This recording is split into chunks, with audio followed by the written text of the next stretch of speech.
There is a moment in every person's financial life when something shifts, not outside, inside. Maybe it happened to you in a parking lot. Maybe it happened at work. Maybe it happened scrolling through a social feed, watching someone seem to live a bigger version of the life you're trying to build. Two people arrive at the same place, at the same time. One is dressed with intention. Their car shines like a billboard. The accessories sparkle. Everything signals status. Transcript. You notice them without trying. Your brain makes a snap conclusion. Success. Then another person steps out of an old car. Quiet. Simple clothes. Nothing meant to grab attention. Transcript. Your mind does it again. Another conclusion. Ordinary. We all do this. We judge wealth by what we can see. We estimate net worth based on fabric, metal, and presentation. But life enjoys flipping that story, because sometimes the person who looks rich is buried in payments and pressure. Transcript. And the person who looks invisible sleeps beautifully at night, without fear of the next bill. Transcript. The transcript calls this the illusion of shine. Transcript. I want to go a step deeper, because the obsession with appearing successful didn't come from vanity. It came from culture. We were raised to believe wealth must be displayed to prove it exists. Money became a performance. Cars, designer items, exotic trips, the loud signals of a life going well. Transcript.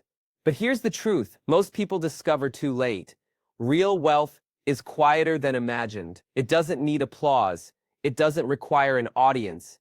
It doesn't need to be worn, hung, or parked in front of a restaurant. The first stage of financial maturity is noticing the difference. There are only two roads in personal finance.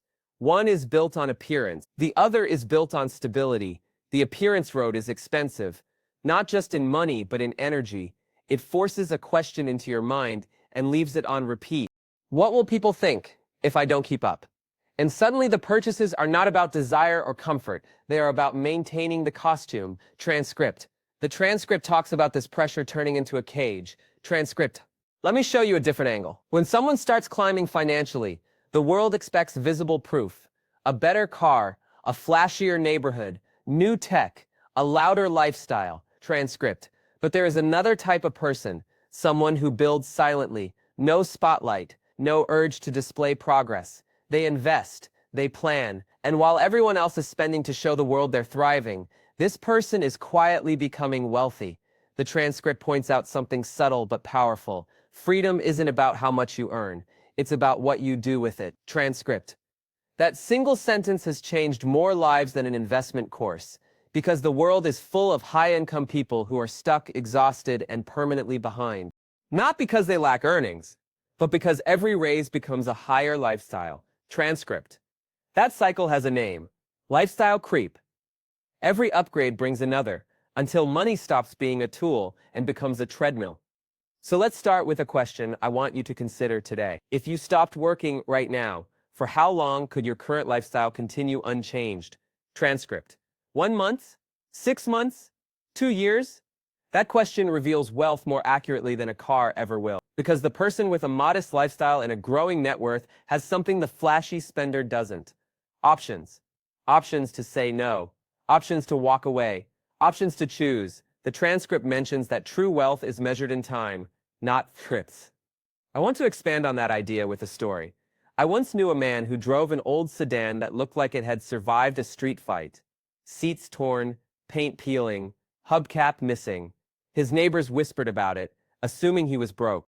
Assuming he failed somewhere. What they didn't know was that he retired in his 40s. He had no employer, no alarm clock, no boss. His investments paid for everything. They just didn't show up on his wrist. If you asked him why he didn't upgrade, he would say, "If the car works, my money works harder." Sometimes it isn't frugality, it's strategy. The transcript sums it up simply. Wealthy people accumulate assets before they accumulate symbols. Transcript. They don't build the set of a wealthy life. They build the foundation, and the foundation doesn't sparkle. Pause with that image. Everyone is told to chase the visible. So almost nobody pays attention to the invisible. Savings, investments, planning, margin. Those are the things that carry you when life goes sideways. The transcript talks about living below your means as a pact with the future. Transcript. I want to take it further.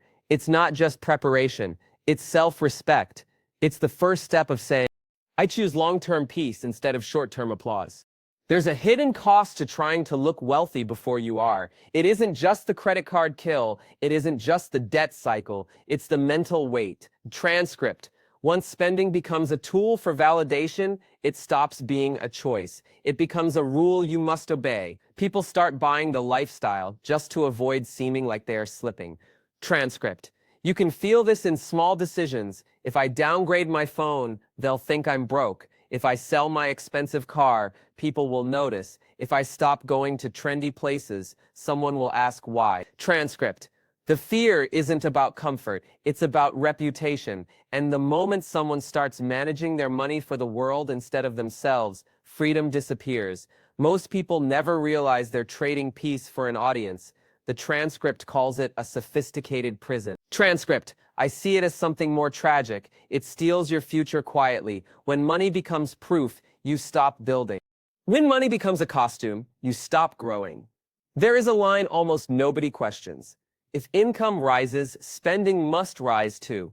New job, bigger mortgage, better car, luxuries to broadcast, that life is improving. Transcript. And then they wake up years later, stuck again. Not because they didn't have enough money, but because every level of progress got wrapped in a new monthly payment. This is why the transcript says real wealth isn't about income. It's about what you keep. Transcript. There are people earning more than you who are drowning. There are people earning less than you who are building.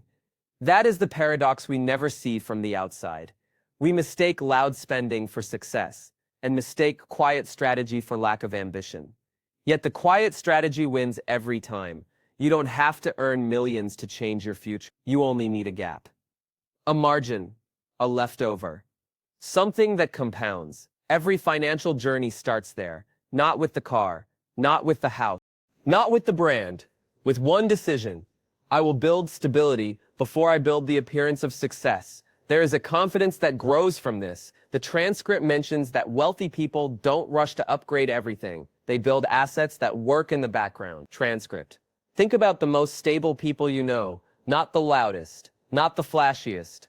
The ones who seem calm. They never feel cornered by circumstance. They never panic at the first unexpected bill. They don't need to impress anyone. That is what real wealth looks like from the inside. No applause required. This is the moment most people turn a corner. They stop asking how to appear rich. They start asking how to become free. So let's go back to the two people arriving in the same parking lot. One shines, one blends in. Transcript. Only one of them truly has the luxury of choice, because freedom doesn't look like a car. It looks like options. It looks like time. It looks like control. In the transcript, there's a simple truth. Having investments working for you lets you live by choice, not by pressure. Transcript. And this is where everything changes. Once you stop spending for approval, your money stops leaking. That leftover becomes investment capital. Small at first, barely noticeable, almost frustrating in its slowness. But just like the transcript says, investing is like planting a tree. Transcript. It looks still, but the roots are forming. There's a season where nothing seems to be happening. No dramatic growth, no instant reward, no applause. This is the point where most people quit. They assume small growth means no progress. But here is the truth not enough people hear. The first stage of wealth isn't growth, it's stability, it's patience, it's persistence.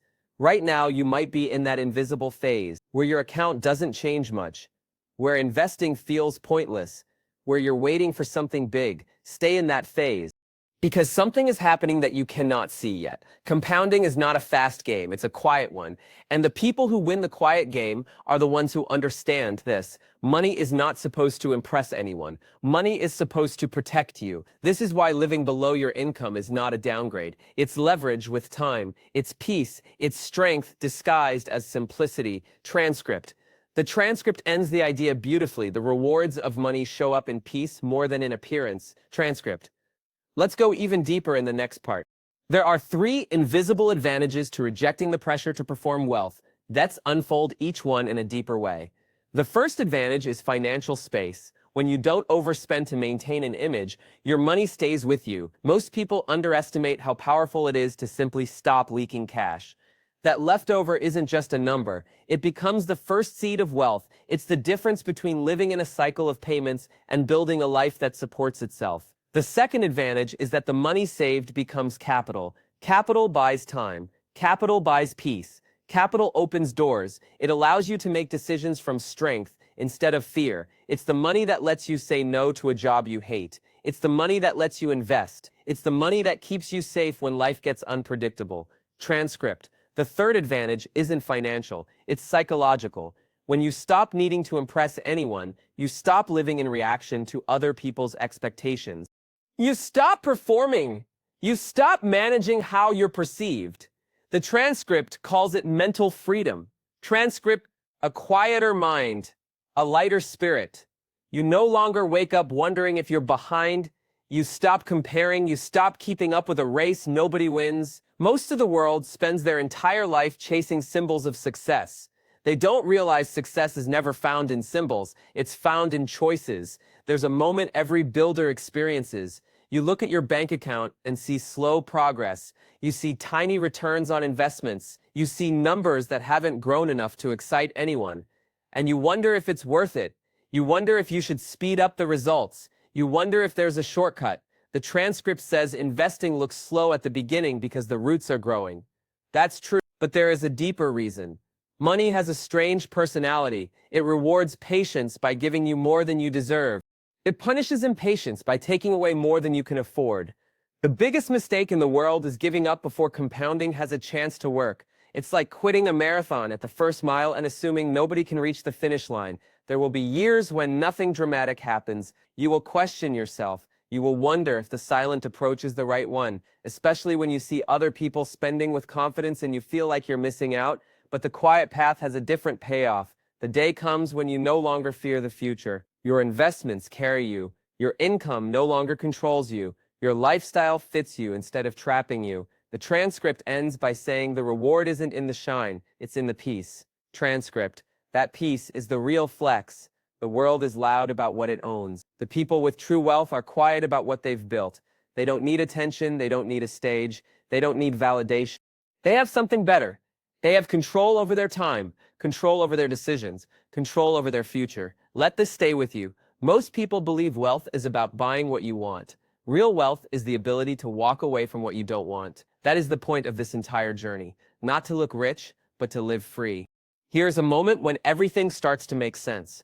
Not when you buy the right thing, not when someone compliments your lifestyle, but when you realize wealth is not a display, it's a direction. The people who win are the ones who choose the quiet road, the ones who let their money work in the background, the ones who don't spend their future on temporary applause.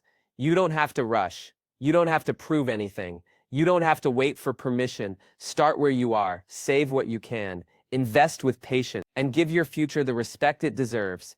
If this message helped you today, make sure to like this video, subscribe to the channel, leave a comment, and share it with someone you care about.